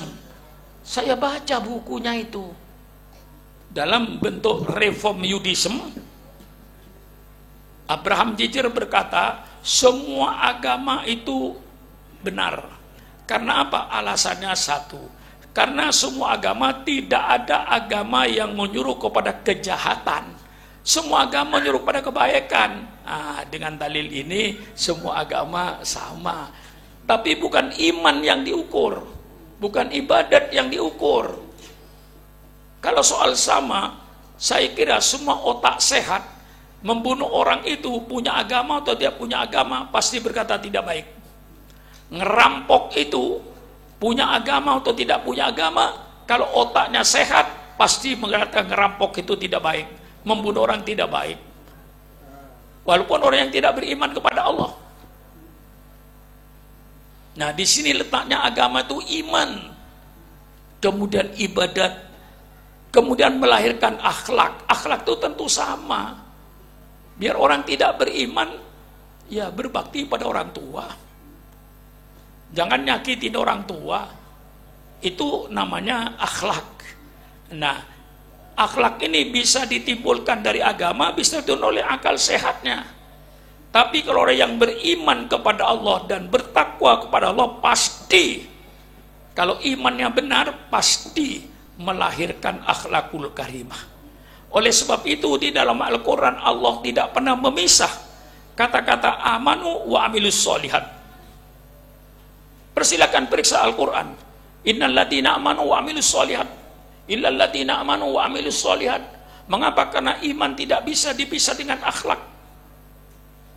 Orang yang beriman pasti berakhlakul karimah. Itu sudah bisa dipastikan. Illal ladina amanu wa amilus solihat. Di mana Allah menyebutkan iman, menyebut amal soleh.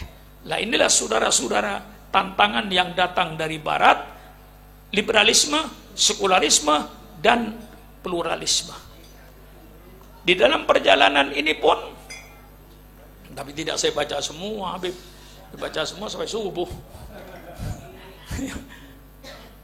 Saya ambil petik-petik beberapa film sinetron yang diperlihatkan oleh Allah kepada Nabi Muhammad dalam perjalanannya. Nabi Muhammad melihat satu kaum, ya, melihat satu kaum yang panen. Begitu panen tumbuh lagi, panen tumbuh lagi, panen tumbuh lagi, tidak putus rezekinya. Siapa itu? Jibril. Itu Rasulullah umatmu yang berjuang di jalan Allah fi sabilillah. Rasulullah melihat lagi orang, lidahnya panjang, dipotong, panjang lagi, potong lagi, panjang lagi, potong lagi, panjang lagi, potong lagi, panjang lagi, potong lagi. Siapa itu? Jibril.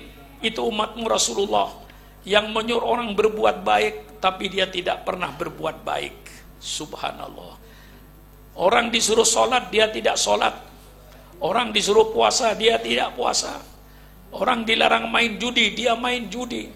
Orang dilarang mabuk-mabukan, dia mabuk-mabukan. Itulah gambarannya Rasulullah. Lidahnya panjang, dipotong lagi, panjang lagi. Ini sebagai isyarat supaya kita ini adanya satunya ucapan dengan perbuatan. Jangan berbeda antara perbuatannya dengan lidahnya. Pemimpin-pemimpin bangsa, tolong kau jadi pemimpin bangsa, harus adanya satu lidah dan perbuatanmu. Jangan lidahnya ke barat, perbuatannya ke timur. Janganlah perbuatanmu ke selatan, omonganmu ke utara, ngalor ngidul. Adanya satunya ucapan dan perkataan. Nah, ini dilambangkan oleh Rasulullah dalam perjalanan itu oleh Allah. Orang yang lidahnya panjang, potong lagi, panjang lagi, potong lagi, panjang lagi, potong lagi, panjang lagi, tidak ada berhentinya. Kalau calo bis di terminal bagus, ya. Ketika masuk ke terminal, saudara ditunjukin oleh calo. Bandung, Bandung, Bandung, Bandung. Serang, Serang, Serang, Serang. Cirebon, Cirebon, Cirebon, Cirebon. Kata calo. Saya tanya, ketika calo menyuruh saudara ke Cirebon, calonya ke Cirebon enggak? Ada di mana? Jangan jadi kiai atau jadi mubaligh kayak calo bis di terminal. Kalau calo bis di terminal bagus. Tapi saudara sebagai mubaligh, sebagai kiai, perhitungkan. Apa yang kau katakan sudah kau kerjakan belum? Kau nyuruh orang sholat, apa kau sudah sholat? Kau menyuruh orang tahajud, apa kau sudah tahajud? Orang disuruh sholat supaya sholat dengan qobliyah ba'diyah, apa kau sudah mengerjakan? Pertimbangkan. Jangan sampai kau mengucapkan apa yang tidak kau kerjakan. Kalau ini semua dilaksanakan, alangkah indahnya kehidupan dunia ini. Tidak kacau. Rasulullah lewat lagi mencium bau yang wangi. Ini apa Jibril? Ini baunya tukang sisirnya Fir'aun. Ketika sisirnya jatuh, dia menyebut Allah. Oleh anaknya Fir'aun dilaporkan kepada bapaknya. Tapi dia bertahan dengan tauhidnya. Akhirnya dia satu keluarga. Dimasukkan ke bejana tempat penggorengan. Dia mati dalam soal direbus. Inilah baunya. Masih banyak lagi film-film sinetron ini yang diperlihatkan oleh Allah. Wah, lama juga saya pidato ini. Sudah saya potong kompas. Sampai di Baitul Maqdis, sholat berjamaah Rasulullah dengan para nabi. Kemudian naiklah Rasulullah ke atas. Ketemu Nabi Adam, ketemu Nabi Musa, ketemu Nabi Isa, dan ketemu nabi-nabi yang lain, sampai ke Sidratul Muntaha. Nah, di sini pentingnya Isra Mi'raj ini, bahwa satu-satunya perintah Allah yang Allah langsung panggil menghadap hanya sholat. Itu menunjukkan keagungan, kepentingan, dan kehebatan sholat. Yang lain juga penting. Tapi ada penting, ada yang paling penting. Perintah haji, Allah cukup turunkan ayat. Walillahi ala nas hijjul baiti man istata'a ilaihi sabila. Perintah puasa, Allah turunkan ayat. Kutiba alaikumus syiyam kama kutiba alal ladzina min qablikum la'allakum tattaqun. Perintah zakat cukup dengan ayat. Tapi perintah sholat langsung Rasulullah dipanggil. Yang asalnya mendapat perintah 50 waktu, dengan nasihat Nabi Musa alaihissalam, balik turun, akhirnya 5. Sholat 5 waktu ini perintah sebagai imaduddin, tiangnya agama. Bukan Imaduddin Banten. Tidak ada urusan dengan saya itu. Imaduddin artinya tiang agama, kayak tiang-tiang ini. Jadi sholat itu merupakan tiang. Kalau tidak ada tiang, roboh. Nah, di sini pentingnya sholat agar kita jangan meninggalkan sholat 5 waktu. Jauh dekatnya kita dengan Allah ditentukan dengan sholatnya. Kalau sholat 5 waktunya rajin plus dengan sholat rawatibnya, insya Allah saudara menjadi orang yang dekat dengan Allah Subhanahu wa ta'ala. Ketika sholat dengan khusyuk, sehingga mulai takbiratul ihram itu konsentrasi kepada sholat. Oleh sebab itu Imam Syafi'i melafadzkan sholat itu disunnahkan untuk memindah pikiran dari pikiran dunia kepada pikiran ibadat. Yang asalnya pikirannya dunia, baru dari pasar atau baru dari sawah urusan dunia, berdirilah sejenak, lafadzkan niatnya, usolli fardhos subhi mustaqbilal kiblati rakaataini adaan imaman atau makmuman lillahi ta'ala atau adaan lillahi ta'ala. Ketika takbir hadir hatinya itu. Jangan ketika takbir tidak hadir. Itu yang penting ketika takbir Allahu Akbar, hatinya hadir. Saya niat subuh menghadap kiblat 2 rakaat karena Allah. Hadir. Jangan hatinya gaib. Begitu membaca doa iftitah hatinya hadir. Kabira walhamdulillahi katsira wa subhanallahi bukratan wa asila inni wajjahtu wajhiya lilladzi fataras samawati wal arda hanifan muslima wa ma ana minal musyrikin. Hadir hatinya. Artinya hatinya memikirkan apa yang dibaca itu. Baca Fatihah, hadir hatinya. Sampai baca Quran, hadir hatinya. Ketika sujud, hadir hatinya. Subhana rabbiyal azimi wa bihamdi subha. Hatinya hadir. Sampai sami Allahu liman hamidah, hatinya hadir. Sujud, Subhana rabbiyal a'la wa bihamdi, hadir. Ketika duduk di antara 2 sujud, Rabbi ufirli warhamni wajburni warfa'ni warzuqni wahdini wa'afini wa'fu anni. Baca dengan tertib, dengan maknanya terbayang dalam hatinya, hatinya hadir. Sampai assalamualaikum, hatinya hadir. Insya Allah itu sholat yang mendekatkan kita dengan penciptanya. Kalau kita dekat dengan penciptanya, insya Allah, Allah punya janji, wa may yattaqillah yaj'al lahu makhraja. Barang siapa yang bertakwa kepada Allah, Allah pasti kasih jalan keluar dari segala macam bentuk kesulitan. Subhanallah, subhanallah. Sulit. Orang yang dekat kepada Allah, insya Allah akan cepat dibebaskan daripada segala macam bentuk kesulitan. Rasulullah Sallallahu Alaihi Wasallam kalau mempunyai hajat, kemauan, dia mesti usolli sunatal hajat rakaataini lillahi, kapan saja. Setelah sholat hajat, baru dia berdoa kepada Allah. Wa may yattaqillah yaj'al lahu makhraja. Dalam ayat wa may yattaqillah yu'allimullah. Orang yang bertakwa kepada Allah akan dikasih ilmu oleh Allah. Maka banyak ulama-ulama terdahulu, ulama-ulama kita terdahulu, ilmunya tidak melalui bangku sekolah. Tidak S1, tidak S2, tidak S3, tidak S lilin. Tapi dengan bertakwanya kepada Allah, Allah ilhamnya kan kepada mereka pendapat-pendapat yang benar. Sehingga para aulia itu kadang-kadang fatwanya berkenan di dalam hati. Karena itu langsung daripada Allah Subhanahu wa taala. Wa may yattaqillah yu'allimuhullah. Wa may yattaqillah yaj'al lahu makhraja.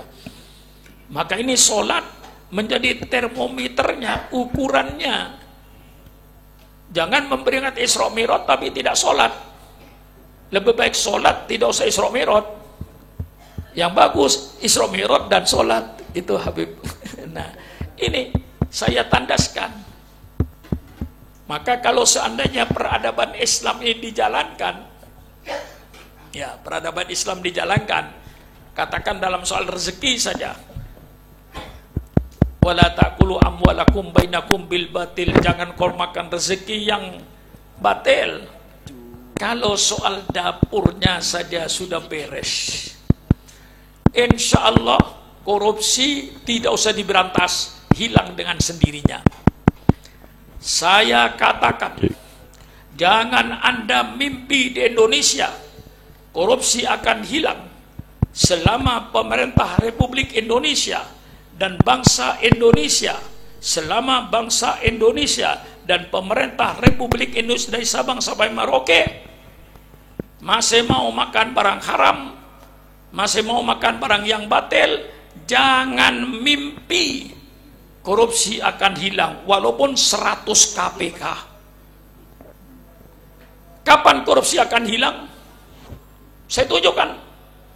Korupsi akan hilang di Indonesia kalau bangsa Indonesia termasuk pemimpin-pemimpinnya tidak mau makan barang haram, maka korupsi hilang dengan sendirinya, nggak usah diberantas. Betul apa tidak? Tapi selama bangsa Indonesia termasuk pemerintahnya masih mau makan barang haram, dirikan 100 KPK, korupsi tetap subur di Indonesia ini. Ini pernyataan saya. Jadi kalau ingin korupsi itu hilang, ya semua bangsa itu pemerintahnya tidak mau makan barang haram. Betul? Selama masih mau makan barang haram, nggak usah diberantas korupsi itu. Biar 100 KPK, korupsi akan jalan terus. Inilah Islam. Insya Allah kalau peradaban Islam dalam ekonomi dijalankan, korupsi akan hilang di Indonesia. Islam turun untuk membentuk satu peradaban manusia.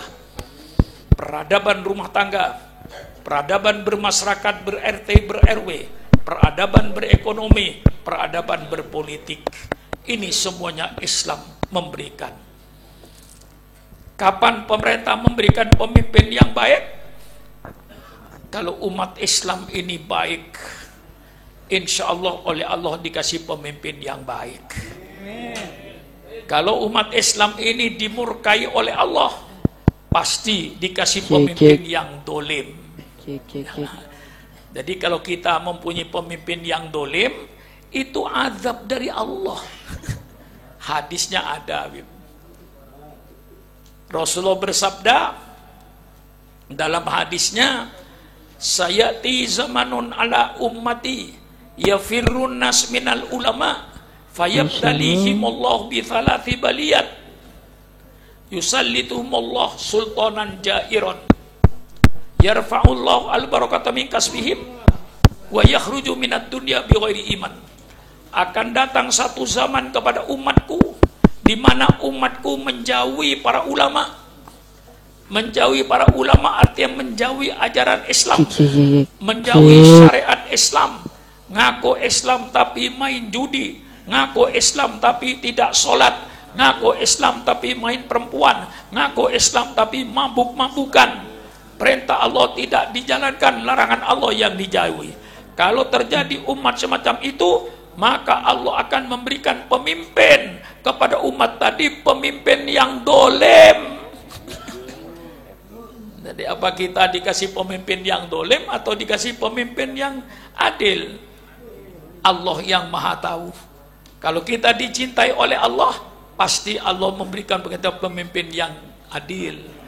Kalau Allah murka kepada kita karena kita tidak menjalankan perintahnya, malah kita menjauhi larangannya, maka Allah akan memberikan kepada kita pemimpin-pemimpin yang dolim. Ini semuanya ada hadisnya, maka saya nggak ada beban saya ini. Karena saya kalau gini ini hadisnya, kalau gini ini hadisnya, selesai. Inilah barangkali ya 2 jam ini kan. Ya, saya juga tertipu dengan saudara. Karena saudara yang duduk ini tidak ada yang berdiri lalu keluar, berdiri keluar tuh nggak ada. Semuanya duduk mulai awal sampai akhir itu, nggak ada yang gelisah. Karena saudara anteng nggak gelisah, saya ikut anteng. Kalau seandainya Pak Haji satu berdiri pergi, kalau ini Pak Haji berdiri karena kencing. Berdiri pulang, saya berhenti. Kalau satu berdiri pulang, berdiri, saya pidato sendirian. Nah, alhamdulillah antengnya saudara ini membawa juga saya ikut anteng. Nah, tapi karena ya sudah 2 jam lebih. Ini gangguan saya, Habib. Badan saya alhamdulillah sehat lah. Ya, paru-paru saya sehat, jantung saya sehat, ginjal saya sehat. Cuman yang tergoda ini ganti onderdil. Ketika saya jatuh, lalu kata dokter, ini tulang sudah nggak bisa dipakai Pak Kiai.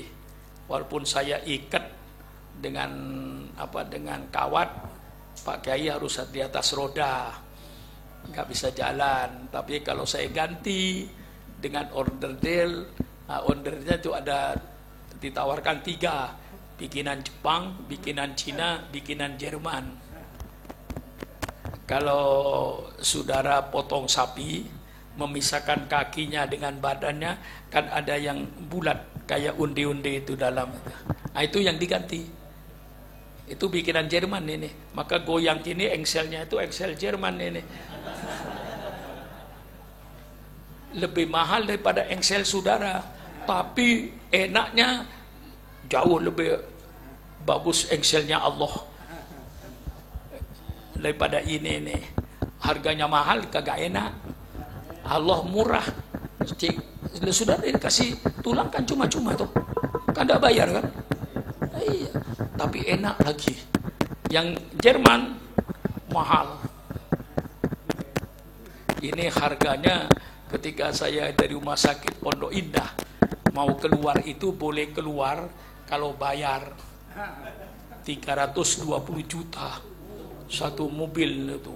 Ya, tapi daripada saya kata dokter harus pakai roda, ya saya milih yang ya bisa jalan walaupun tidak enak. Jadi yang tahu mana yang lebih enak, bikinan Allah apa bikinan Jerman? Saudara jangan jawab, nggak tahu. Saya yang jawab. Ya saudara, lebih baik bikinan Allah. Kan saudara tidak merasakan bikinan Jerman. Kalau saya yang jawab pasti benar. Mana lebih enak bikinan Allah, bikinan Jerman? Oh, jauh 1000 kali bikinan Allah. Walaupun harganya mahal. Ini aja yang mengganggu saya, tapi alhamdulillah ya acara saya masih panjang. Tolong para habaib ya doakan saya, mungkin sampai 10 hari saya tidak di Jakarta, akan menuju Jawa Tengah, Jawa Timur. Saya ada acara sampai di Sumeneb, di Pamekasan, di Sampang, di Pasuruan, di Malang, di Magelang, di Wonosobo, di Purworejo. Ya, yang akan saya lewati Isra Mi'raj ini. Dan setelah itu saya balik ke Jakarta. Ya, mungkin cuma 2 hari ya, 1 hari saya terbang lagi ke Pontianak. Dari Pontianak saya banyak acara di situ. Mungkin saya 3 hari. Nanti tanggal 9 Maret hari Sabtu jam 8 peringatan Maulid dan menuju menyongsong bulan suci Ramadan di Pondok Pesantren Darul Rahman. Kepada para habaib dan saudara-saudara yang tidak ada halangan dan waktu renggang, saya harap juga hadirnya. Saya kan sudah hadir ke sini. Kan saudara, saya sudah nggak punya hutang dengan saudara. Tinggal Habib Alwi punya hutang sama saya. Harus bayar dia, harus bayar. Rame-rame bayarnya ya, nanti. Habib, kalau Kalau ada urusan yang penting ya ndak hadir nggak apa-apa, tapi bagi yang ada kesempatan, saya harap untuk hadir tanggal 9 bulan Maret jam 8 pagi hari Sabtu. Judulnya Peringatan Maulid dan Menyambut Bulan Suci Ramadan di Pondok Pesantren Darul Rahman. Insya Allah, kalau saudara saya anjurkan untuk tidak bawa mobil lah. Kalau perlu naik taksi aja. Kalau enggak pakai sepeda motor. Karena nanti pengalaman-pengalaman yang sudah itu yang hadir itu 20.000 lebih. Itu yang hadir. Nah, itu ketahuan dari kotak apa? Kotak kue ya. Nah, disiapkan 20.000 kotak kue itu dengan 20.000 makan. Sudah saya siapkan untuk makan sebanyak 20.000 orang lebih. Saya siapkan dengan makannya, dengan kue kecilnya. Nah, saya mengharapkan kalau yang enak itu ya naik taksi yang enak. Kalau itu sudah pastilah 20.000 manusia. Kalau bawa mobil satu-satu kayak apa itu, bayangkan aja saudara. Itulah yang pengalaman yang sudah-sudah. Sekian, sekali lagi saya ucapkan terima kasih kepada yang saya muliakan Habib Alwi bin Muhammad bin Zain Al-Atos. Saya ucapkan terima kasih, mudah-mudahan segala kegiatannya, bimbingan para habaib kepada masyarakat Indonesia ini selalu sangat memberikan manfaat, baik pemimpin secara ilmiahnya dan pada umum juga memimpin dalam soal zikirnya, rotibul haddatnya, rotibul atosnya, dan lain-lainnya. Itu sangat bermanfaat kepada kita semua. Saya ucapkan terima kasih kepada para habaib seluruhnya yang telah membimbing umat ini dengan sebaik-baiknya, meraih secara ilmiahnya dan secara zikirnya kepada Allah Subhanahu wa taala. Sekian saja, wallahul muwaffiq ila aqwamit thoriq. Wassalamualaikum warahmatullahi wabarakatuh.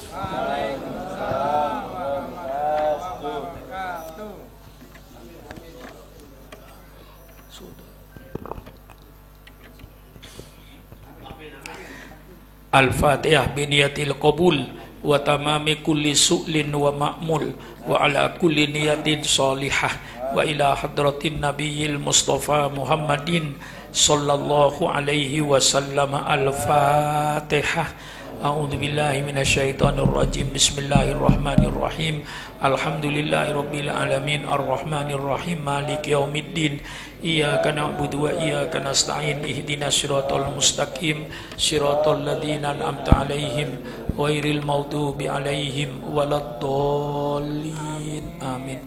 Allahumma bihaqqil Fatihah wa bi sirril Fatihah wa bi karamatil Fatihah wa bi barakatil Fatihah wa bi jahi man unzila alaihil Fatihah. Ya farijal ham, ya kashifal wam, ya man li abdihi yaghfir wa yarham, ya dafi'al bala itfa annal bala wal waba wat ta'un. Ya Allah, min baladina khassa wa min buldanil muslimina amma. Allahumma lakal hamdu syukra wa lakal mannu fadla wa anta rabbuna haqqa wa nahnu abiduka riqa wa anta lam tazalli dalika akhla.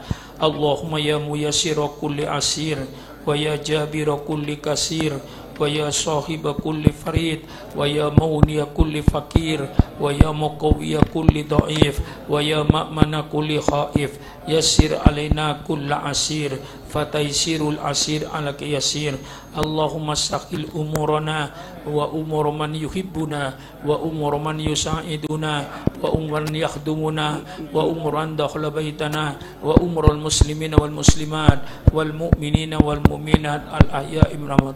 Allahumma inna nakhafu minka wa nakhafu mimman yakhafu minka wa nakhafu mimman la yakhafu minka.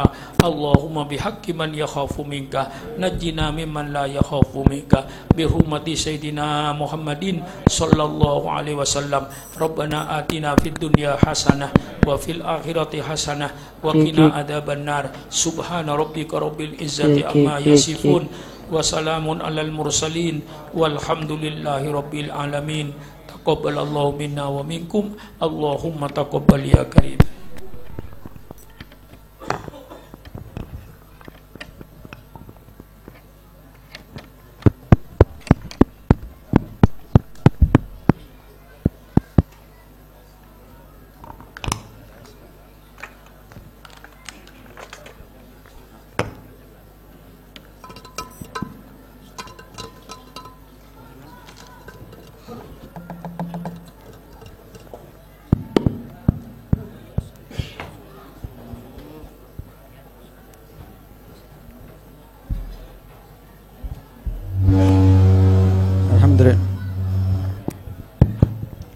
Alhamdulillah acara berjalan dengan lancar. Jadi dikarenakan Kiai Haji Syukron Ma'mun sudah tua, mohon dikasih jalan, jangan rebutan untuk bersalaman. Dan dimohon para hadirin semuanya untuk berkumpul empat-empat untuk membuat halakoh atau berkumpul empat-empat.